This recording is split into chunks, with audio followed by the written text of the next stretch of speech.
오늘 함께 묵상할 성경 말씀은 열왕기상 6장 1절에서 13절 말씀입니다. 열왕기상 6장 1절에서 13절 말씀입니다. 오늘은 11절, 12절, 13절 말씀을 읽겠습니다. 여호와의 말씀이 솔로몬에게 임하여 이르시되 내가 지금 이 성전을 건축하니 내가 만일 내 법도를 따르며 내 율례를 행하며 내 모든 계명을 지켜 그대로 행하면 내가 내 아버지 다윗에게 한 말을 내게 확실히 이룰 것이요 또 내가 또한 이스라엘 자손 가운데에 거하며 내 백성 이스라엘을 버리지 아니하리라 하셨더라. 아멘. 오늘 함께 묵상할 주제는 일상에서 임하심입니다. 본문 열왕기상 6장은 솔로몬의 성전 건축과 그에 대한 여러 가지 정황과 상황에 대해서 설명하고 있습니다. 출애굽 때부터 480년이 된 해 성전 건축을 시작했다든지 또 솔로몬이 즉위한 지 4년에 건축을 시작했다는 등의 이야기를 하며 성전의 규모를 설명합니다. 본문과 같은 내용을 만나실 때 무조건 어렵다고 두려워하면서 성경을 덮지 마시고 몇 가지 사항만 염두에 두시면 좀 쉽습니다. 우선은 연대인데요. 성경에 나온 연대들이 항상 정확하게 일치하는 것은 아니라고 생각하시고 편하게 그냥 읽으시면 되는데 출애굽 후 480년이 딱 맞는지는 학자들 사이에서도 여전히 논란이 있는 부분이고요. 또 솔로몬 즉위 4년은 거의 맞다고 정설로 되어져 있긴 합니다. 그러니까 열왕기서를 저작한 저자의 의도에 따라 그 연도가 약간씩 달라지기도 하고 할 수 있다는 건데요. 마치 마태복음 1장에 예수님의 족보가 14대, 14대, 14대가 딱딱 떨어진다고 말하지만 실제 사실은 조금 다른 것처럼 어떤 정보와 관점을 전달할 뿐이지 정확한 수치까지 성도님들이 맞추실 필요까지는 없을 것 같습니다. 그러니 적절히 읽고 넘어가시면 됩니다. 또 성전의 규모인데요. 성전의 규모를 설명할 때 당시 길이의 단위였던 센티미터나 킬로미터가 아니라 규빗이라는 단위를 사용하는데요. 그냥 읽으시기를 추천합니다. 진정 성전의 정확한 치수가 궁금하시다면 주석이나 성경 사전을 찾으시면 되는데요. 뭐 거기까지도 괜찮습니다. 정확한 수치는 당시의 상황에 맡기는 것으로 하시죠. 여튼 크고 대단하다, 또 정성스럽게 만들었다는 뉘앙스만 가져오시면 될 듯합니다. 건축하는 동안 성전 안에서 망치 소리나 도끼 소리나 큰 소리를 내지 않고 모든 작업을 외부에서 했고 조용히 엄숙한 분위기에서 성전을 건축했다고 하니까 말입니다. 그리고 오늘 본문에서 성전을 건축한다고 하더니 성전을 진짜 다 건축했답니다. 갑자기요. 마치 순식간에 건축이 완료된 듯 보입니다. 9절입니다.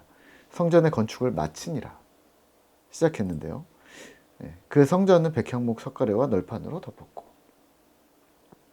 열왕기서는 이스라엘의 왕들, 특히 다윗과 솔로몬의 업적에 대해서 집중해서 이야기를 풀어가고 있습니다. 솔로몬의 성전 건축은 실제로 7년 6개월이 걸렸습니다. 역사를 기록하는 저자의 의도와 관점에 따라 그 느낌이 좀 달라집니다. 그러면 오늘 본문을 묵상하며 우리는 무엇을 기억해야 할까요? 일상에 임하시는 하나님입니다. 즉위 후 바로 준비했던 성전 건축은 4년 후 공사가 시작되었고요. 솔로몬이요. 그리고 7년 6개월 동안 공사가 진행됐습니다. 10년이 넘게 같은 일을 보고받고 진행하고 있었다면 이 정도면 이벤트가 아니라 일상이지 않을까요? 솔로몬에게 성전 건축은 삶의 일부분이 되어져 있었을 겁니다. 성전이 건축되는 동안 여호와의 말씀이 솔로몬에게 임합니다. 그리고 성전과 관련된 가장 중요한 사실을 다시 상기시킵니다. 11절입니다. 여호와의 말씀이 솔로몬에게 임하여 이르시되 내가 지금 이 성전을 건축하니 내가 만일 내 법도를 따르며 내 율례를 행하며 내 모든 규례를 지켜 그대로 행하면 내가 내 아버지 다윗에게 한 말을 내게 확실히 이룰 것이요 내가 또한 이스라엘 자손 가운데에 거하며 내 백성 이스라엘을 버리지 아니하리라 하셨더라. 아멘. 솔로몬은 성전을 건축 중이었고요. 하나님은 솔로몬과 그의 후손들, 그리고 이 백성들이 이 성전을 통해 하나님이 그토록 바라시던, 이미 여러 번 언급하셨던 하나님의 율례와 법도를 따름에 대해서 다시 상기시킵니다. 약간 하나님의 메시지는 뭔가 한결같은데요, 항상 말씀을 지키라, 그리고 내 백성이 되라, 계속 반복해서 말씀하십니다. 그렇게 명령을 지켜 행하면 하나님이 이스라엘 중에, 자신의 백성 중에 거주하시겠다고 합니다. 오늘날도 마찬가지입니다. 하나님의 메시지가 4000년 전 구약이나 2000년 전 신약이나 한결같았다는 것을 기억하면 오늘의 시점에도 하나님의 메시지는 같을 수도 있습니다. 하나님의 말씀을 지키고 행하면 하나님의 백성이 된다. 그러면 역시 결과 역시 같을 수 있습니다. 그러면 하나님께서 너희 가운데 거하겠다. 오늘 우리는 자꾸 다른 말을 합니다. 기도로 하나님을 불러오거나 영접하면 예수님을 내 몸으로 소환하는 식으로 생각합니다. 너무 영화를 많이 본 걸까요? 영화나 드라마에서 영화에서 등장하는 영혼을 소환하고 악령을 쫓아내고 신을 불러내고 하는 등의 류는 기독교가 아니라 이를 우리는 샤머니즘이라고 부르죠. 우리 기독교는 경전의 종교입니다. 하나님이 친히 주신 말씀이, 그 글자가, 텍스트가 그냥 단순한 글자가 아니라 실제 살아있는 말씀이 되어서 우리 신자 개개인 각자 안에 살아 역사하게 되고, 우리가 그 말씀의 증거가 되는 거죠. 우리 스스로가 그 말씀이 이루어지고 우리가 바로 증표가 되어지는 거죠.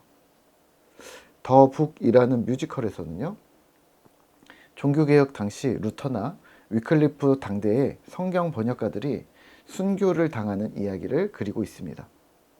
성경 번역을 하고 성경을 배포하는 자들을 롤라드라고 불렀는데요, 이 롤라드들은 성경을 통째로 외웠고요, 자신들의 이름을 성경으로 바꿨습니다. 내 이름은 요한복음이요, 내 이름은 로마서입니다, 내 이름은 창세기입니다, 이런 식으로 말이죠. 그리고 말씀이 필요한 곳에서 자신이 외운 말씀들을 낭독했습니다. 진실로 말씀이 된 사람들이었습니다. 왜 이렇게까지 했을까요? 이게 하나님 나라의 비밀입니다. 말씀을 읽고 듣는 자, 그리고 말씀대로 행하는 자에게 믿음이 시작되고 하나님 나라가 임한다라는 이 비밀이 숨겨져 있기 때문입니다. 다시 돌아와서요, 그렇다면 오늘 우리도 마찬가지입니다. 우리 말씀이 된 신자 하나하나가, 우리 자신 하나하나가 말씀을 따라 행할 때 하나님은 우리 가운데 거하십니다. 단순히 일상에서 우리에게 말씀을 하시고 뒤에서 이렇게 해, 저렇게 라고 조종하시는 조종자가 아니라 실제 우리의 삶에 거하시는, 임하시는 주님이라는 사실을 기억하셔야 하는 거죠. 오늘 하루 우리는 그러면 어떻게 살까요? 네, 말씀을 따라 생각하고 말하고 행동하시죠. 그렇게 우리 스스로 말씀이 될 때 우리의 일상에, 아니 삶의 구석구석마다 하나님께서 임재하시고 거주하시게 될 것입니다. 그 하나님의 거주함, 그 하나님의 안착함을 경험하는 그런 행복한 꿈터 성도 되시기를 오늘도 기도하겠습니다.